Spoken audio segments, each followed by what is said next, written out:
पुण्यामध्ये 15 वर्षीय मुलाला झिकाची लागण झालेली आहे। पुण्यामध्ये झिकाच्या रुग्णांची संख्या आता 15 वर गेली आहे। 8 गर्भवती महिलांना झिकाची लागण झालेली आहे आणि आता एका 15 वर्षीय मुलाला सुद्धा झिकाची लागण झाल्याचं समोर आलेलं आहे।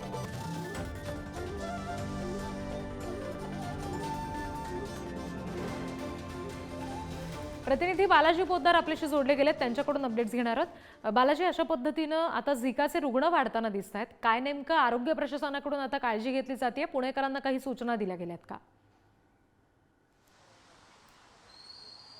नक्कीच पुणेकरांना स्वच्छता राखण्याचं आवाहन केलं जाते। पुण्यामधली जी झिकाची रुग्णसंख्या आहे ती गेल्या 2 दिवसात दुपटीनं वाढलेली आहे। त्यात एका 15 वर्षीय मुलाला सुद्धा झिकाची लागण झालेली आहे। त्याची प्रकृती आता स्थिर असली तरी धोक्याच्या बाहेर आहे। मात्र रुग्णसंख्या वाढत असल्याने चिंता व्यक्त केली जाते। साधारण पुण्यामध्ये वारजे, एरंडवणे या भागामध्ये ह्या झिका रुग्णाचा प्रादुर्भाव जास्त असल्याचं समोर आलेलं आहे आणि त्या ठिकाणी मोठ्या प्रमाणात फवारणी करण्यात येते।